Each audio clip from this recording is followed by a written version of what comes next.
Hello दोस्तों, हमारे YouTube channel Gautam की पाठशाला में आप सभी का स्वागत है। आज की वीडियो में हम पढ़ेंगे क्लास 9th का चैप्टर नंबर 4। ठीक है। उस चैप्टर का क्या नाम है?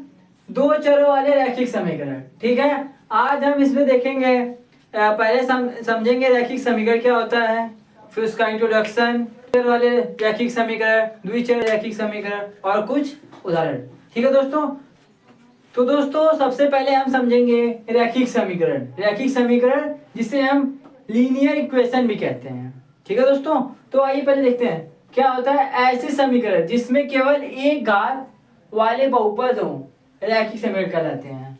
मतलब कि जिसके ऐसा समीकरण जिसमें अधिकतम घात कितनी हो, चर की अधिकतम घात कितनी होनी चाहिए, एक हो। ठीक है, उसे क्या बोलते हैं, रैखिक समीकरण। ठीक है दोस्तों। जैसे फॉर एग्जांपल, जैसे हम इसका कोई एग्जांपल देखें, 2x+4, ये क्या है? देखो आपका जो ये x है ये क्या है, वेरिएबल। ठीक है, अचर सॉरी चर। क्या है ये आपका वेरिएबल है, चर संख्या। ठीक है, तो इसकी अधिकतम घात कितनी है, एक है ना। x पे इसकी अधिकतम घात कितनी है, एक है। ठीक, तो ये क्या है, इक्वल टू 0। तो ये आपका क्या होगा, हाँ ये आपका क्या होगा, रैखिक समीकरण। एक जैसे को और देख लेते हैं, 2x+4। अब हम एक और देख लेते हैं उदाहरण, जैसे 2x+6 = 9। ये क्या आपका, ये भी आपका क्या है, रैखिक समीकरण है। ठीक है दोस्तों। तो समीकरण आपको समझ में आ गया होगा। तो दोस्तों अब हम समझेंगे एक चर वाले रैखिक समीकरण। ठीक है, एक चर वाले रैखिक समीकरण क्या होते हैं। ठीक है, तो आइए, ऐसा समीकरण जिसमें केवल एक चर हो तथा उसकी अधिकतम घात कितनी होनी चाहिए, एक होनी चाहिए। ठीक है, वो क्या कहलाएगा, एक चर वाले रैखिक समीकरण। मतलब सेम रैखिक समीकरण की तरह, बस थोड़ा सा क्या वही होगा। ठीक है दोस्तों।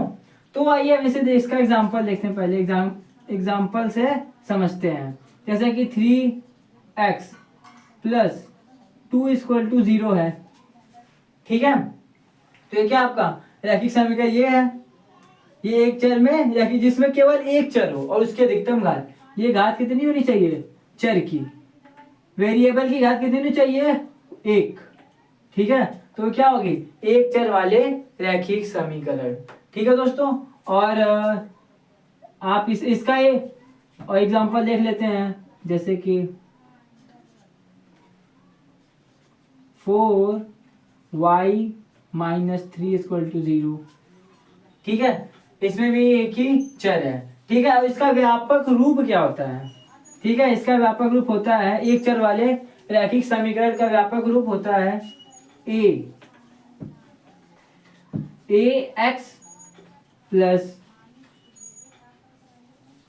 = 0, या यहाँ पे आप c लिख सकते हैं, ax+c या ax।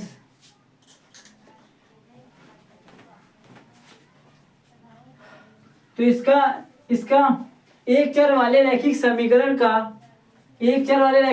का व्यापक रूप होता है। ठीक है, क्या होता है व्यापक रूप एक चर वाले रैखिक समीकरण का व्यापक रूप होता है ax+b = 0।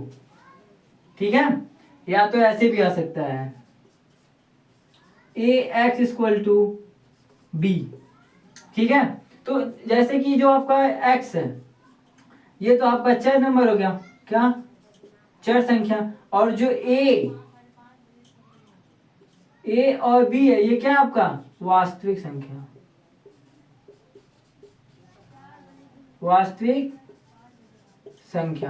ठीक है दोस्तों। तो आपको तो एक बार फिर से मैं बता दे रहा हूं, ऐसा समीकरण जिसमें केवल एक चर हो तथा उसकी अधिकतम घात कितनी चाहिए, घात पावर कितनी होनी चाहिए, एक होनी चाहिए, वो क्या कहलाएगा, हाँ एक चर वाले रैखिक समीकरण। ठीक है दोस्तों। और उसका व्यापक रूप ये होता है ax+b = 0। आप उसे ax = b भी लिख सकते हैं। ठीक है दोस्तों। तो आपको ये समझ में आ गया होगा। ठीक है, अब हम समझेंगे दो चर वाले रैखिक समीकरण। ठीक है, तो दोस्तों अब हम समझेंगे दो चर वाले रैखिक समीकरण। ठीक है, जिसे linear equation in two variables कहते हैं इंग्लिश में। ठीक है, तो क्या है, देखिए ऐसा समीकरण जिसमें दो चर हो तथा जिनकी अधिकतम घातें, मतलब कि उन दोनों चरों की घातें कितनी हो, एक हो, दो चर वाले रैखिक समीकरण कहलाते हैं। ठीक है, कितने, मान लीजिए जैसे कि हमारा दो चर हैं, एक x एक y। ठीक है, प्लस इक्वल टू 0। ठीक है, तो इसकी घात कितनी है, एक है, दोनों की एक है कि नहीं, है ना। तो मान लीजिए यहाँ पे 2x plus 3y equal to 0। तो ये क्या है आपका, तो ये दो चर वाले रैखिक समीकरण। ठीक है, तो आज फॉर एग्जांपल एक और देख लेते हैं। जैसे कि आपका क्या, 3x plus 4y plus 6 equal to 0। ठीक है, और देखिए इसका व्यापक समीकरण, जो व्यापक समीकरण होता है, a x plus b y plus c equal to 0 होता है। ठीक है, मतलब कि ये जो आपका ए है, ए बी और सी, ये तीनों क्या है, ये तीनों आपकी वास्तविक संख्या हैं। क्या, वास्तविक संख्या। और जो x और y हैं, ये क्या है, आपके वेरिएबल्स, बोले तो चर। क्या है, चर। ठीक है, पर एक चीज है इसमें कुछ कॉमन है, मान लीजिए पता है कभी भी आपका a इक्वल टू 0 नहीं होगा और b इक्वल टू 0 नहीं होगा। ठीक है, क्या, a इक्वल टू 0 नहीं होगा कभी भी। आपका जो ये मान है, a का मान यहाँ पे 0 नहीं होगा, 0 होगा तो पूरा क्या खत्म हो जाएगा ना, तब आपका क्या बचेगा, प्लस बस 3y। तो इसका मतलब ये क्या, एक चर वाला रैखिक समीकरण बन गया। ठीक है, तो ये कभी क्या होगा, ये कभी 0, ये दोनों 0 नहीं होंगे। ठीक है, तो दोस्तों अब आपको समझ में आ गया होगा। ठीक है, अब हम इसके आप पढ़ेंगे दो चर वाले रैखिक समीकरण का हल। ठीक है दोस्तों, आइए देखते हैं अब उसे। लेकिन तो दोस्तों अब हम पढ़ेंगे दो चर वाले रैखिक समीकरण का हल। ठीक है, तो हम एक चार्ट बना लेंगे पहले। ठीक है, पहले एक चार्ट बना लिया हमने।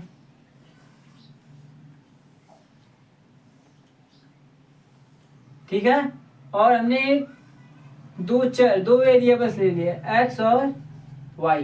ठीक है, अब इनके हमें तीन तीन मान निकालना है। ठीक है, तो हमारे पास एक समीकरण है, 2x plus 3y equal to, ठीक है, 9। ठीक है, तो अब हम इस पे क्या करेंगे, इस पे अब हम मान के या x को या तो y को मानेंगे और इसमें मान रखेंगे। मान लीजिए हमने रख दिया नंबर 1, x इक्वल टू 0 रखने पर, या तो ऐसे भी x इक्वल टू 0 समीकरण में रखने पर, तो ये समीकरण हमारा क्या है, 2x plus 3y equal to 9। ठीक है, तो ये जो 2 है, 2 गुणे x कितना है, 0 प्लस 3y इक्वल टू 9। ठीक है दोस्तों, अब देखिए ये तो पूरा 0 हो गया, प्लस 3y इक्वल टू 9, तो y इक्वल टू कितना आ गया, 9/3, क्योंकि ये 3 इसके नीचे आएगा ना। देखिए 3 3 जा 9, तो y इक्वल टू कितना आ गया, 3। तो अब देखो हम जब 0 ले रहे हैं तो हमें क्या मिल रहा है, y का मान 3 मिल रहा है ना, मिला। अब इसे अब दूसरा करेंगे, दूसरा अब मान लीजिए x बराबर हमने ले लिया 2 या 1 ले लेते हैं, क्या 1, x बराबर 1 समीकरण में रखने पर, ठीक है, तो ये हो गया आपका 2x plus 3y equal to 9, ठीक है। तो अब देखिए 2 गुणे x का मान कितना 1 है प्लस 3y इक्वल टू 9, तो 2 का गुणा 2 एक कम 2 प्लस 3y इक्वल टू 9 हो गया।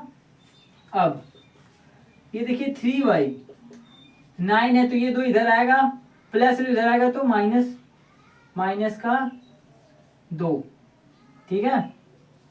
अब देखिए 3y इक्वल टू 9 में से 2 घटाओगे तो कितना बचेगा 7, y इक्वल टू कितना हो गया 7/3, ठीक है। क्या आ गया इसका मतलब कि हम जब 1 ले रहे हैं तो y का मान कितना आ रहा है 7/3, ठीक है दोस्तों। अब हम तीसरा करेंगे। तीसरा क्या, मान लीजिए हम लेते हैं y बराबर 2 रखने पर, तो समीकरण हमारा क्या है 2x plus 3y equal to 9, तो ये तो 2x है प्लस 3 इंटू y का मान कितना है 2 इक्वल टू 9, तो ये हो जाएगा 2x प्लस 3 दूना 6 इक्वल टू 9।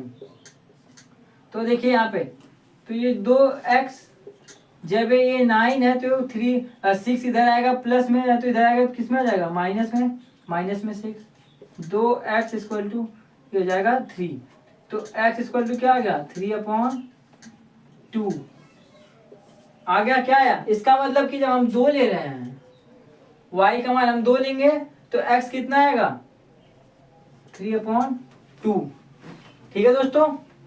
तो इसे लिखते कैसे हैं, यहाँ पे देख लीजिए थोड़ा सा, इसे मान लीजिए लिखते हैं पहले हमेशा x वाला पहले लिखते हैं, ठीक है, x कामा y, ठीक है। तो x वाला सबसे पहले लिखते हैं, तो x कितना है 0 है, तो 0 कामा क्या हो जाएगा 3, और दूसरा क्या है दूसरा 1 कॉमा 7/3, और तीसरा क्या है आपका, पर देखिए x सब में पहले है तो x है 3/2 कॉमा 2, ठीक है। तो देखिए सभी जगह पहले लिखेंगे, जब इसे हम लिखेंगे तो x पहले लिखेंगे, ठीक है, y बाद में, इसलिए मैंने पहले यहाँ पे दिखा दिया है। तो पहले x 0 फिर 3 1 फिर 7/3 फिर 3/2 फिर 2, ठीक है दोस्तों। तो इसे हमने व्यवस्थित कर दिया इसे, ठीक है दोस्तों। तो हमारा 2 चर वाले रैखिक समीकरण का हल क्या हो गया, खत्म हो गया, ठीक है। अब आपको समझ में भी आ गया होगा, इंट्रोडक्शन भी इसका हो गया, ठीक है, सारी चीजें हो गई, ठीक है। तो दोस्तों आज की वीडियो में सिर्फ इतना ही, ठीक है, कल से एक्सरसाइज हम चालू करेंगे, ठीक है। तो आज के लिए सिर्फ इतना ही। अगर हमारा वीडियो आपको अच्छा लगा हो तो लाइक शेयर सब्सक्राइब करना ना भूलें।